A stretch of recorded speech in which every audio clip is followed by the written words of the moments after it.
একটু আশ্বাস পাওয়া গেছে বিপিএল তাহলে হচ্ছে 5 দলই চূড়ান্ত, ভেন্যুও চূড়ান্ত, তারিখও চূড়ান্ত। বিসিবি বিপিএল গভর্নিং কাউন্সিল থেকে জানিয়েছে যে 5টি দলে তাদেরকে যে 10 কোটি টাকার ব্যাংক গ্যারান্টি সেটা দিয়েছে। তার মানে বিপিএল এবার হচ্ছে। তবে একটা জায়গায় এখনও খটকা আছে। মানলাম Rangpur Riders, Dhaka Capitals, Sylhet Titans এবং রাজশাহী ওয়ারিয়র্স 4টি দল তারা কিন্তু কমপ্লিটলি আমরা জানি। কিন্তু গত 2 দিন আগে আমরা যে নিউজটা শুনলাম যে চট্টগ্রাম রয়্যালস তাদেরকে বাদ দেওয়া হচ্ছে, তাদের জায়গায় নতুন দল হিসেবে আসছে কে দেশ ট্রাভেলস। তারা কী নামে আসবে? চট্টগ্রাম এক্সপ্রেস। তবে এই জিনিসটা বিসিবি এখনও প্রকাশ করে নাই। এখন এটা কি চট্টগ্রাম রয়্যালসে আসবে নাকি দেশ ট্রাভেলস তারা আসবে সেটা এখন পর্যন্ত জানা যায় না। তবে বিপিএল গভর্নিং কাউন্সিল থেকে বলে দিয়েছে বিপিএল হবে এবং 5 দলে, এবং তারা নাকি ব্যাংক গ্যারান্টির টাকা জমা দিয়ে দিয়েছে। এখন ভাই এটা কতটুকু সত্যি সেটা তো আর আমরা যাচাই বাছাই করতে পারি নাই, কারণ বিসিবির পক্ষ থেকে আমরা যখন যেটা শুনবো সেটা আপনাদেরকে জানাবো। কিন্তু আরেকটি বিষয় লক্ষ্য করছেন, এই যে এত নিউজ আপনারা বাংলাদেশের বিভিন্ন নিউজে দেখতে পারেন বা আমরা আপনাদেরকে নিউজগুলো দিয়ে থাকি, এত কিছু হচ্ছে। আমাদের বাংলাদেশ প্রিমিয়ার লিগের ফেসবুক পেজে তাদের একটা পোস্ট দেখতে পেলাম না। আফসোস, আপনি নেপালের প্রিমিয়ার লিগে চিন্তা করেন, তাদের পেজে প্রতিনিয়ত আপডেট দিয়ে গেছে 3 মাস আগে থেকে, এবং প্রতিনিয়ত তাদের দলগুলোর তাদের যে স্পন্সর আছে তাদের, কিন্তু বিপিএল গভর্নিং কাউন্সিল আজ পর্যন্ত সেটা করতে পারল না, একটা পোস্ট দেখলাম না। আরেকটি বিষয়, বিপিএল গভর্নিং কাউন্সিলের পক্ষ থেকে এই 5টি দলকে জানিয়েছে প্রত্যেকটা দল 2 জন করে দেশি খেলোয়াড়কে সাইনিং করাতে পারবে সরাসরি, এবং 2 জন করে বিদেশি খেলোয়াড়দেরকে সরাসরি সাইনিং করাতে পারবে। তো আমাদের বাংলাদেশের মোটামুটি সবগুলো দলেই কিন্তু তারা বাংলাদেশে কিন্তু 2 জন করে অলরেডি সাইনিং করেছে। আবার কোনো কোনো দল দেখা যাচ্ছে 3 জন 4 জনকে সাইনিং করেছে।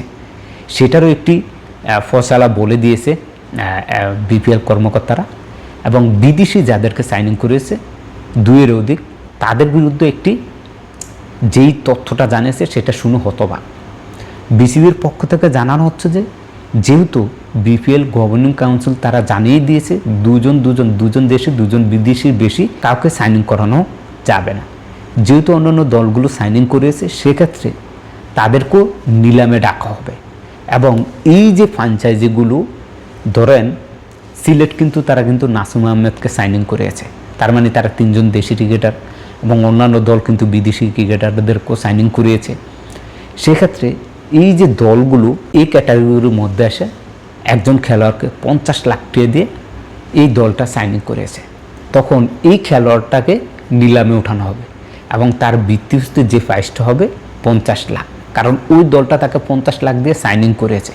এবার এই 50 লাখের উপরে যদি কোনো একটি দল 5 লাখ টাকাও বাড়িয়ে বলে, এবং যদি সাপোর্ট আমি সিলেটের কথাই বলি, সিলেট যেহেতু 50 করেছে, অন্য দল কিন্তু 55 বলবে, আবার সিলেট যদি 60 বলে, এইভাবে যেই দল বেশি টাকা দিবে ওই খেলোয়াড়কে ওই দলের আন্ডারে দেওয়া হবে। তাহলে এই বাড়তি ডাইরেক্ট সাইনিংটা করালো কেন, এটা আমার মাথায় আসে না।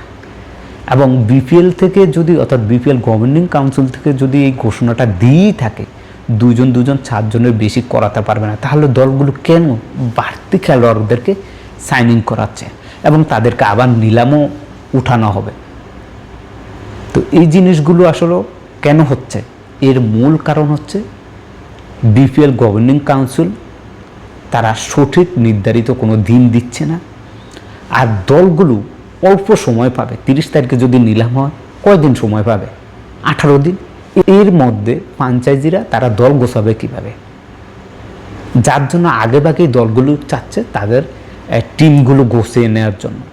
তো এটা বিসিবির দোষ, এটা আমি কোনো ফ্র্যাঞ্চাইজিকে দোষ দেব না, কারণ বিসিবি যদি আগে থেকে সতর্ক হতো, তাহলে আগে থেকেই যদি সব কিছু করে নিয়ে তো, যদি এই যে 21 তারিখে নিলাম ছিল, 21 তারিখে নিলাম হতো, তাহলে কিন্তু কী হতো, প্রত্যেকটা ফ্র্যাঞ্চাইজি নির্দিষ্ট পরিমাণ সময় পেত। সেই সময় নাই, তাই বাধ্য হয়ে প্রত্যেকটা ফ্র্যাঞ্চাইজি এই কাজটা করতেছে। এখন দেখা যাক, একটি আশ্বাস যেহেতু আমরা পেয়েছি বিপিএল হবে ব্যাংক গ্যারান্টিও পেয়েছে। এখন দেখা যাক, আমাদেরকে 30 তারিখ পর্যন্ত অপেক্ষা করতে হবে। 30 তারিখে আমরা নিলামে দেখি, তারপর বাদ বাকিটা আপনাদের মাঝে শেয়ার করব।